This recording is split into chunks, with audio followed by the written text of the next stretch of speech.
Assalamu alaikum wa rahmatullahi wa barakatuh, and peace be with you, brothers and sisters of humanity. I came across this video today. Check this out. So I found out that Fox News made fun of me again, so let's go through the whole thing because it's very funny. Someone named Little Yeg with 200,000 followers is among Why did she say Little Yeg like that? Like she's literally repulsed. the throngs pressuring the White House to back off its support of Israel. A lot of people are saying they're not going to vote for Joe Biden because he supports genocide. I know some of those people. But why would I undoubtedly give my vote to someone who's supporting genocide? Which influencers are getting paid to post this? Which are organically operating? Well, we don't know, but what we do know is that TikTok is China's way of influencing the debate here in the United States.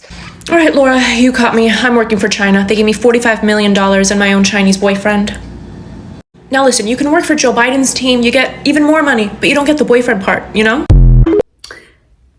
I don't know where you've been, lady, but don't you have producers that do research for you and find out what's going on? Because it's through social media that we find out where the hearts and the minds of people are. And let me tell you, you are way behind the curve. Your side is losing the hearts and the minds of all of humanity, except a few morally corrupt nations. And of course, your ilk, you and others like you, who lost their humanity a long time ago. Honey, the only people that has been getting paid to push propaganda and hatred is you and others, you know who, many of your colleagues. You're not talking to the people that matter. The real debate's taking place in the social media, particularly in TikTok.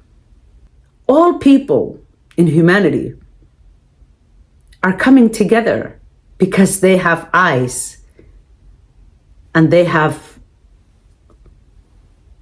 mind and they have souls. There's no debate in what's going on. The lies and the propaganda and cancellation and the manipulation and scaring people to death, all that's done with. People can see what's going on in their own eyes. Heck, the Israeli government and their ministries and their spokespeople are not even denying it. They are very clear that they want to massacre and commit genocide. They're not shying away. You can't cover for them. They've been talking about what they want to do with the Palestinians. Now they want to commit genocide, and that the fact that they don't see them as human beings. From the president to ministries and spokespeople. Did you see Abby Martin's documentary, Gaza Fights for Freedom? Where the Israelis openly just talk about their disdain for the Palestinian people. We should just carpet bomb them. We should just kill them. They just need to go away. Where's your humanity? You call yourself a journalist? Imagine if Muslims were to say things like this. Heard it here again and again. We are going to kill them all because these are not human beings. These are animals. And even though animals, wild animals, kills for food, not for fun. And what they have done changed the whole perception. They are not any counterpart to deal with. They are the enemy in the worst, and they are not, again, it's not between Israel and Hamas. It's between the evil and I would say, the West values in the world. They are not entitled to live anymore. You have rabbis that are saying religiously, we shouldn't leave anyone behind. Hashem say, do not have mercy on the children.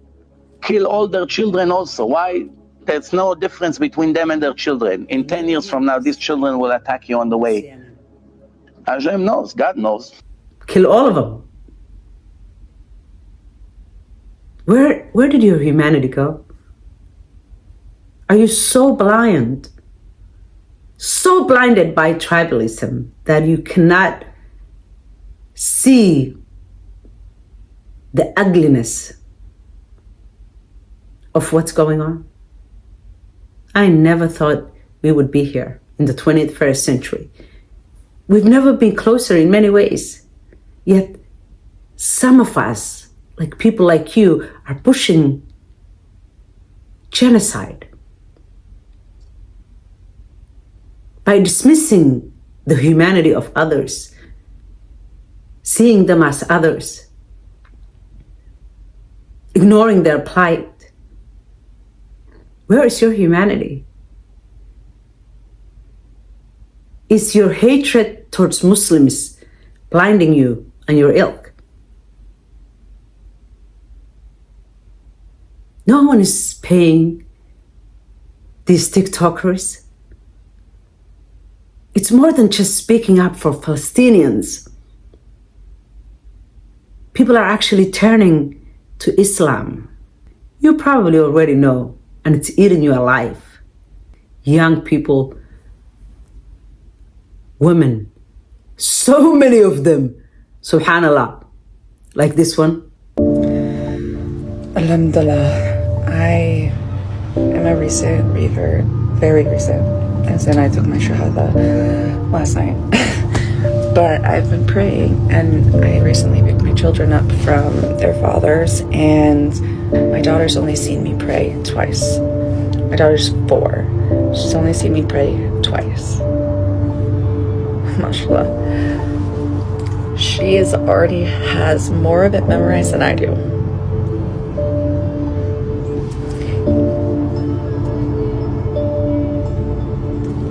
Just even more confirmation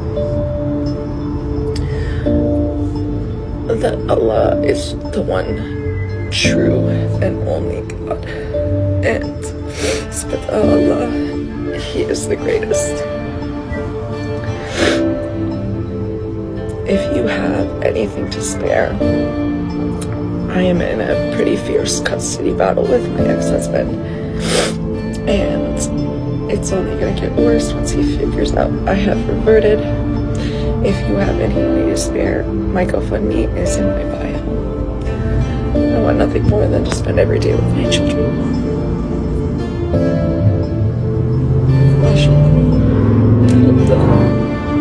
Assalamu alaikum rahmatullahi wa barakatuh. Hi, hey, hello, and Juma Mubarak.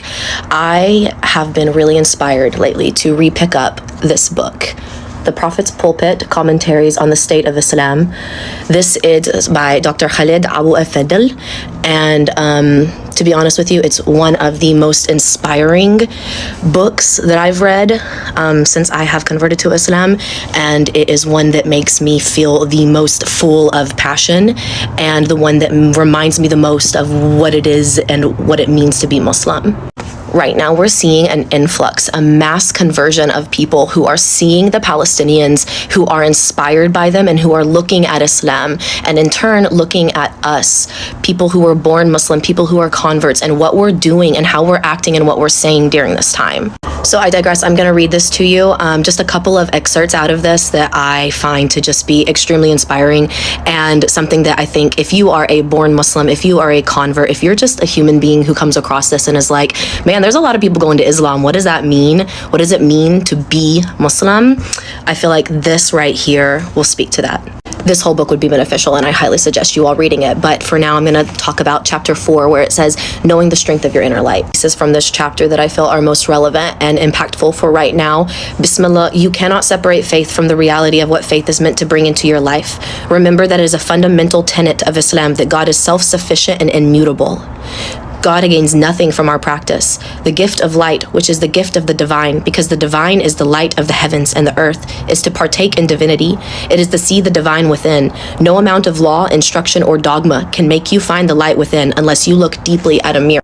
God makes a solemn promise that if you seek the path of light, God will hold your hand and take you out of darkness and into the light. But the second part of this verse has always made me pause. It has often been on my mind as I studied the history of humanity, the rise and fall of societies, the nature of tyranny, exploitation, racism, ethnocentrism, sexism, and the ways that human beings dominate and exploit others. When God's light shines within, your senses and desires long for the beloved. You long and you understand. True understanding descends upon you so that you see everything for what it is. Your heart is emptied of greed, jealousy, competition, pettiness, and hate. As the Quran describes it, the servants of the compassionate are those who walk softly on the earth, and when the ignorant address them, say peace. I hope you're still with me. I know that this is going to be long, but it's beautiful and it's beneficial, inshallah. Let us turn to the ethics of those who are full of God's light. The very nature of that light is that it rejects what the Quran calls taghut. Taghut is an old word of Aramaic and Syriac origin that refers to forms of injustice and inequity. Remember that the Quran reminds us that no religion is without a measure of light. God reminds us that Musa, Moses, and Jesus, Isa, were sent with books that had light in them. Yet the truth and test of light is that it draws you to beauty. It draws you to what is beautiful, just, merciful, and compassionate. If you claim to have light within but are blind to injustice and oppression, I suggest you have not acquired God's divine guidance. Rather, you have acquired a type of dependency like a drug addiction that gives you comfort at the expense of others. God's divine guidance makes you averse to everything ungodly. It makes you averse to everything that is demonic or satanic. It makes you averse to everything represented by the images of suffering, powerlessness, oppression, harm, and tyranny. Now, what's beautiful about this chapter and how it directly relates to what's happening right now is Dr. Khalid actually goes into a article from the National Geographic that was released about the excavation by Israeli authorities under the Al-Aqsa Mosque. So he talks about how the article notes it only requires minor accidents for large parts of the mosque to crumble. The article notes that excavations would not be possible without confiscating and tearing down all the Palestinian homes that have belonged to certain families for centuries. After Israel confiscates and destroys these homes, Jewish settlers are then allowed to move in if the land will not be used for future excavations. Time and time again, people I respect intellectually fail the test of light. Why? It is because they talk about all kinds of ethical issues relating to God and God's justice, but fail to notice the suffering of Palestinians. It is as if the Palestinians do not exist. They are so embedded in the imperial project that with a straight face they talk about God's kingdom and the place of Israel in God's kingdom and God's plan, and yet never notice the plight of the displaced and the refugees, those who are the direct victims of injustice and aggressive theological ideas in the West. And this one? Now, if you got somebody like me that's willing to pick up a Quran, that says a lot. I'm pretty sure all of us don't agree with none of this injustice going on, no matter who you think is the victim. I mean, how can you think a certain side is the victim? I mean, do y'all have the same algorithm as me? Or y'all seeing the videos? I mean, the Quran got an answer for everything. I'm like, if a God exists, then why would he let this stuff goes on? Then I look at this verse. Corruption has spread on the land and sea as a result of what people's hands have done, so that Allah may cause them to taste the consequences of some of their deeds, and perhaps they might return to the right path. Once I read that, it dawned on me. Israel's going to lose the war. They're winning the battle for sure, but they're going to lose the war. Let me explain. First of all, Islam is the fastest growing religion, and with what's going on lately, I see why. Now, before y'all get on me and tell me Google is not a valid source, I'm just saying, compared with other sources on Google, I'm just saying, the Jewish conversion rate is at 2%. 2%? Oh man, that ain't fair. A lot of the people in Israel aren't even religious. Go figure. I mean, let's be honest. The resilience of these Palestinians is unmatched. And it seems like they always been on the right side of history. You know what I'm talking about? I'm not saying picking the Quran up is an indicator of the outcome of this war, but ain't nobody really picking the Torah up. One of the things I learned through history is that you don't win the minds of the people unless you bury your enemies with respect. So with that being said, that's one of the indicators that people are not going to want to be on the wrong side of history on this one. frankly, we don't have enough time to bring forward all the young people that are turning to Islam. Young and old, actually.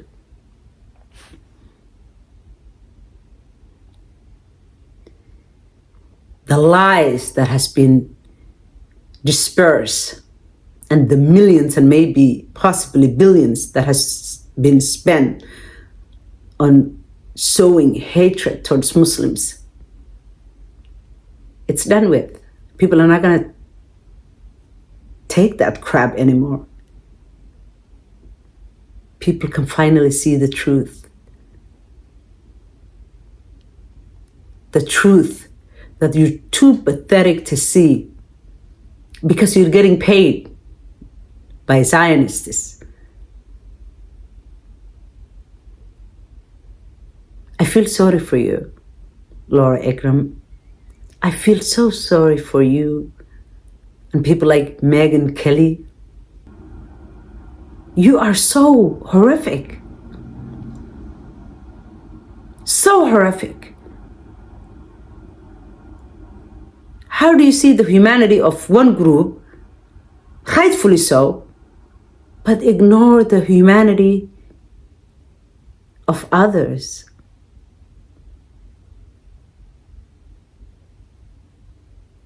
Completely ignoring their plight, dismissing the entire story.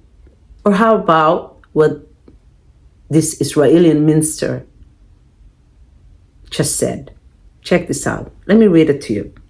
Israeli Heritage Minister Amichai Eliyahu said that one of Israel's options in the war in Gaza is to drop a nuclear bomb on the Strip.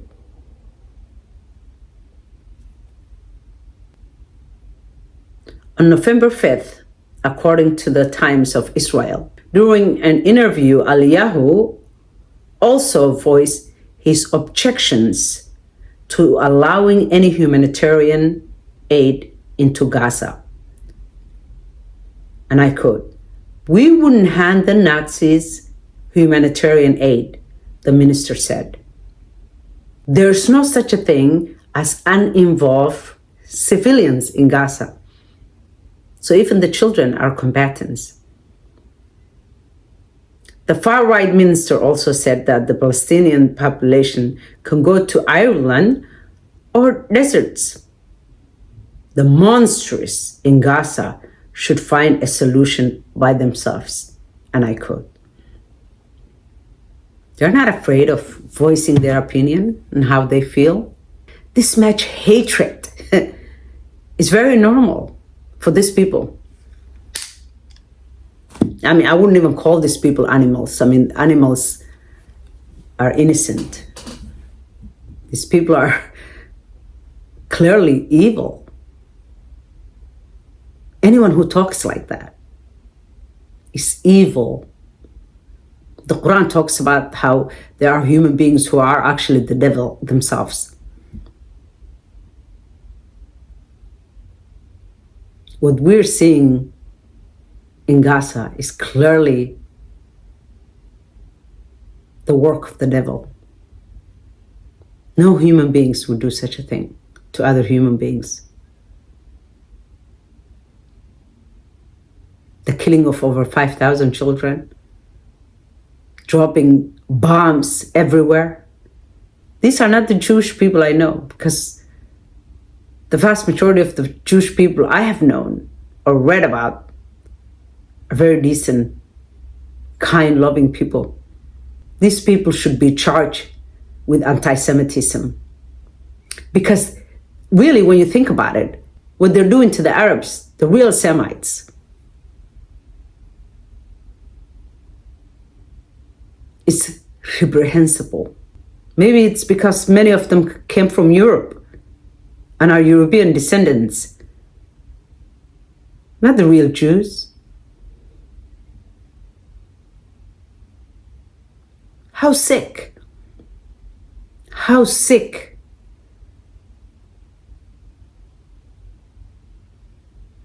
Well, the truth can no longer be hidden. They don't have to attack anyone for anti-Semitism.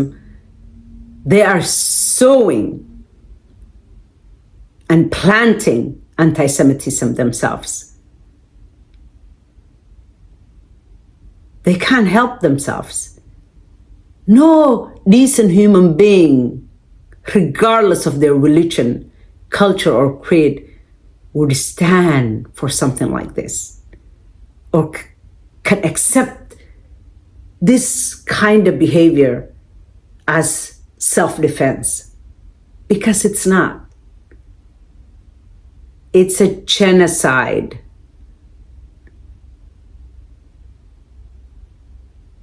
Look what's happening in the West Bank.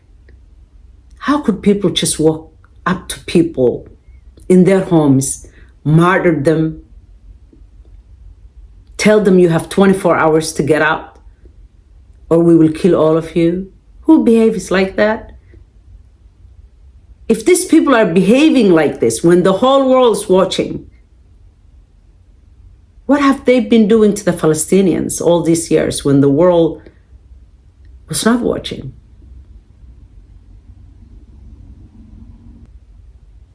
Of course, we know what the mowing the lawn means.